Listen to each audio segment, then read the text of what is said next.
प्यारे दोस्तों, आप सभी का मीठा खावा में हार्दिक स्वागत है। आज हम क्लास 10th का संस्कृत विषय का ऑब्जेक्टिव्स लेके आया हूँ, जो बिहार बोर्ड परीक्षा 2023 के लिए बहुत ही महत्वपूर्ण वस्तुनिष्ठ प्रश्न उत्तर हैं। तो मैं जो प्रश्न बनाया हूँ उसमें कोई विकल्प नहीं दिया हूँ, विदाउट विकल्प रखा हूँ। और विदाउट विकल्प इसलिए रखता हूँ कि वैसे व्यक्ति ही इस ऑब्जेक्टिव्स को सॉल्व कर पाएंगे जो संस्कृत बुक्स को अच्छी तरह पढ़े होंगे। संस्कृत की जानकारी जिनको होगी वही इस प्रश्नों का उत्तर दे पाएंगे। और बहुविकल्पीय प्रश्न के उत्तर जो होते हैं वो बच्चों के दिमाग को खोखला कर देता है, सोचने समझने की शक्ति, पढ़ने की क्षमता जो है कम कर देती है। इसलिए ज़्यादातर लोग बहुविकल्पीय क्वेश्चन बनाते हैं, क्वेश्चन का आंसर, लेकिन मैं बहुविकल्पीय नहीं बनाता हूँ, विदाउट ऑप्शन का बनाता हूँ। तो चलिए देखते हैं, यदि आप लोगों में दम है तो सारे प्रश्नों का सही सही जवाब बनाइए और कमेंट बॉक्स में लिख कर भेजिए कि आपका कितना सही होता है। तो मैं थोड़ा देर वेट करूँगा और क्वेश्चन को पढ़ते जाऊँगा।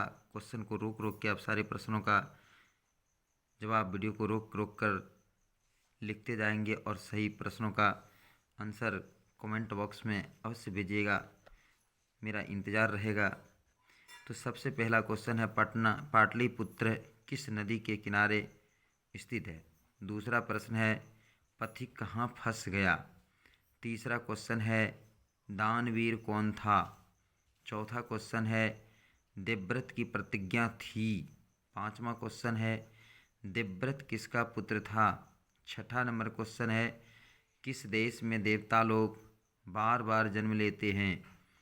सातवां क्वेश्चन है, कर्ण किसका पुत्र था? आठवां क्वेश्चन है, भीखन टोला देखने कौन आए? क्वेश्चन नंबर 9 है, स्वामी दयानंद का जन्म किस प्रांत में हुआ था? क्वेश्चन नंबर 10 है, घर की लक्ष्मी कौन होती है? क्वेश्चन नंबर 11 है, त्रिभुवनम में कौन सा समास है? क्वेश्चन नंबर 12 है, दिगंबरः में कौन सा समास है? क्वेश्चन नंबर 13 है, दूह जोड़ आचार्य के योग से कौन सा वर्ण बनेगा? 14वां क्वेश्चन है, किशोरी में कौन सा स्त्री प्रत्यय है? अगला क्वेश्चन है, परोपकारः का संधि विच्छेद करें। उसके आगे क्वेश्चन है, कर्ण किसके पक्ष से युद्ध लड़ रहा था? अगला क्वेश्चन है, ध्रुव के पिता का नाम क्या था? अगला क्वेश्चन है, ध्रुव के माता का नाम क्या था? अगला क्वेश्चन है, ध्रुव के विमाता का नाम क्या था? उसके बाद है, माता पितरों का विग्रह क्या होगा? माता पितरों का विग्रह क्या होगा? चलिए उल्टाते हैं, दूसरी तरफ देखते हैं। इधर है, मंदाकिनी वर्णनम पाठ में किस नदी का वर्णन है? अगला क्वेश्चन है, पुराणों के रचनाकार कौन हैं?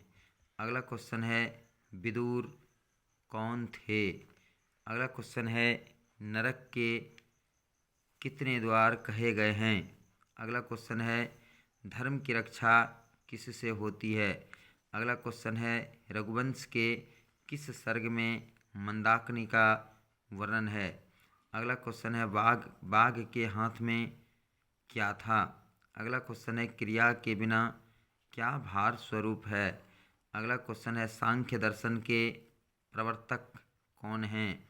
अगला क्वेश्चन है, योग दर्शन के प्रवर्तक कौन हैं?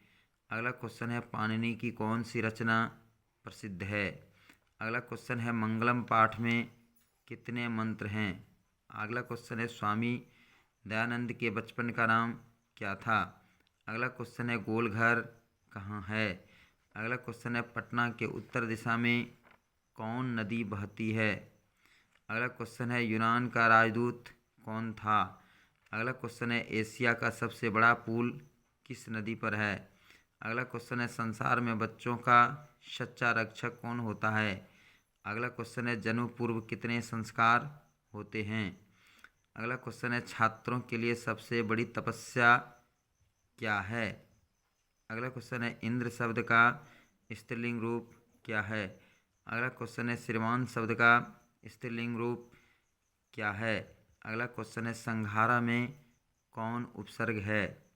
अगला क्वेश्चन है अनुरूपम किस समास का उदाहरण है।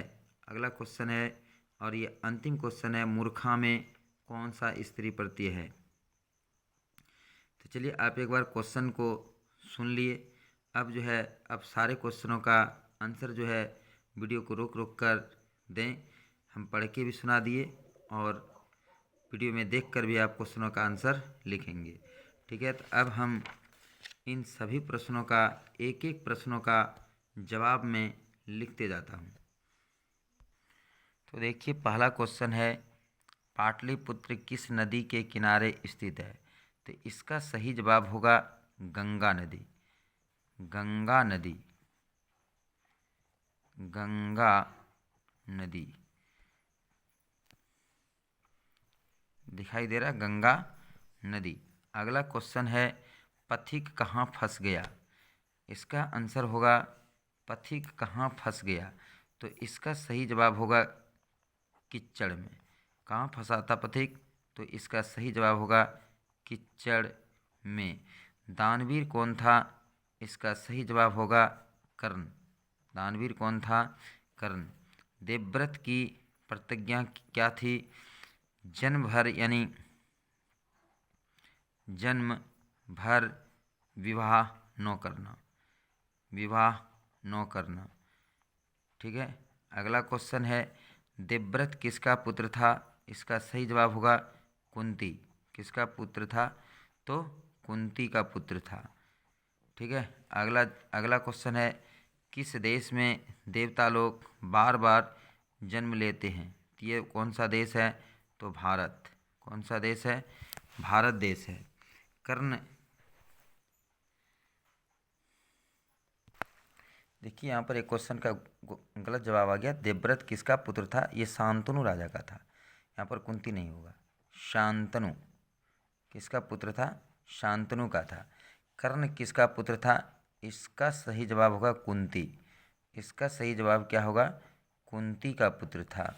भीखन टोला देखने कौन आए, इसका सही जवाब होगा शिक्षक। कौन देखने आए थे, तो होगा इसका सही जवाब शिक्षक। स्वामी दयानंद का जन्म किस प्रांत में हुआ था, तो इसका जवाब होगा गुजरात प्रांत के टंकरा नामक ग्राम में। घर की लक्ष्मी कौन होती है, इसका सही जवाब होगा स्त्री। घर की लक्ष्मी कौन होती है, इसका सही जवाब होगा स्त्री। त्रिभुवनम में कौन सा समास है, तो इसका सही जवाब होगा द्विगु समास। द्विगु संख्यावाचक है। दिगंबरः में कौन सा समास होगा, तो इसका सही जवाब होगा बहुब्रीहि समास। बहुब्रीहि, बहुब्रीहि समास। दूह जोड़ आचारक के योग से क्या बनेगा, तो दूराचारः। क्या बनेगा, दूराचारः।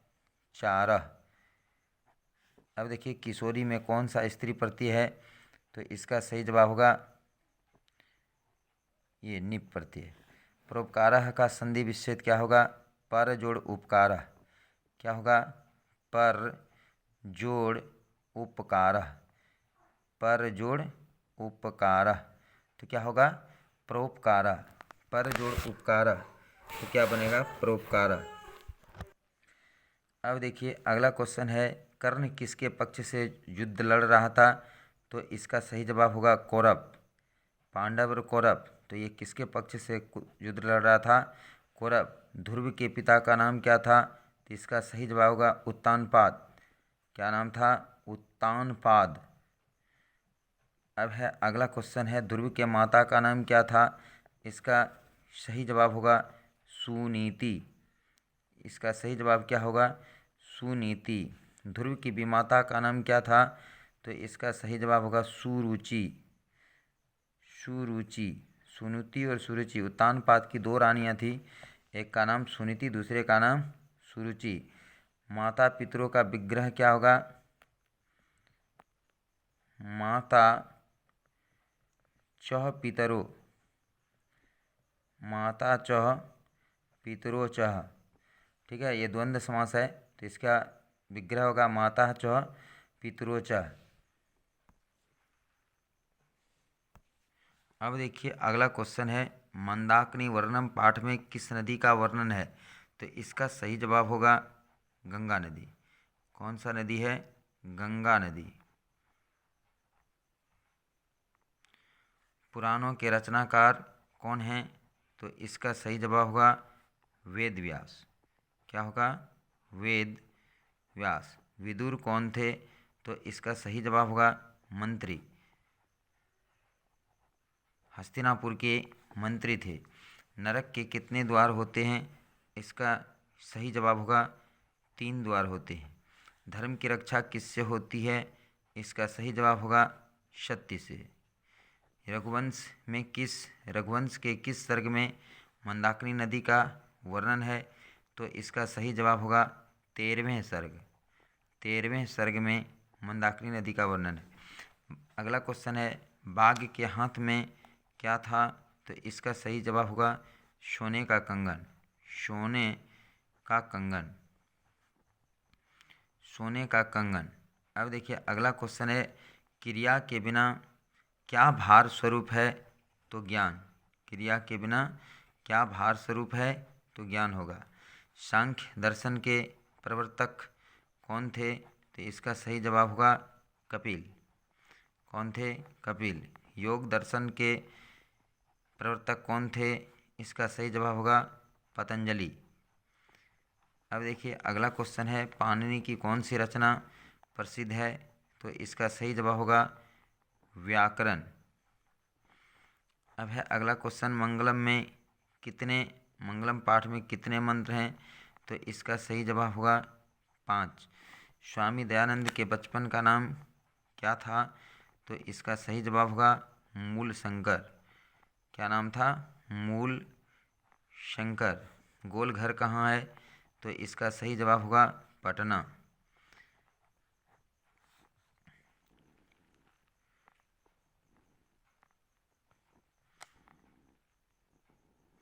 अब देखिए पटना के उत्तर दिशा में कौन सी नदी बहती है? तो इसका सही जवाब होगा गंगा नदी। इसका सही जवाब होगा गंगा नदी। यूनान का राजदूत कौन था? तो इसका सही जवाब होगा मेगास्थनीज। मेगास्थनीज। एशिया का सबसे बड़ा पुल किस नदी पर है? तो गंगा नदी पर। तो इसका जवाब क्या होगा? गंगा नदी।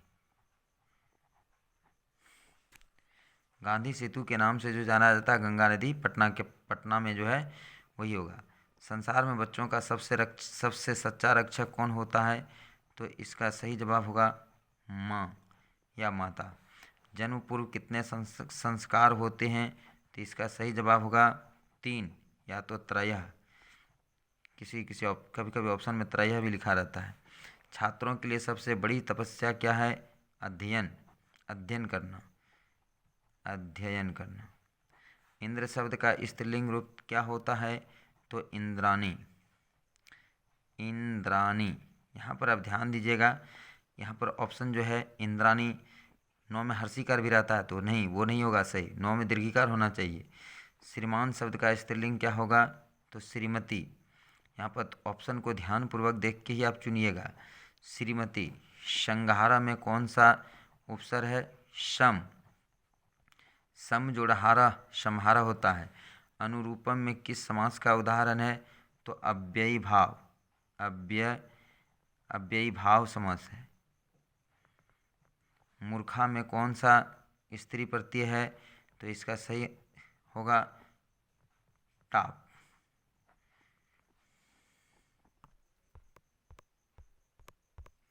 तो चलिए मेरा टेस्ट यहीं पर समाप्त होता है। अब आप जो है एक बार क्वेश्चन का आंसर बनाइए और कमेंट में लिख कर भेजिए। देखिए आपका कितना सही होता है, मैं इससे पता लगाऊंगा आप कितने पढ़ते हैं और कितने नहीं पढ़ते हैं। थोड़ा सा यहाँ पर एक बार यहाँ पर मिस हुआ था। मेगास्थनीज होता है यूनान का राजदूत, उस समय घ यहाँ पर लिखा गया था, इसको आप सही कर लेंगे। ठीक है, मेगा अस्थिनिज होता है। तो चलिए मिलते हैं फिर अगले दिन अगले टॉपिक के साथ। जय हिंद, जय भारत।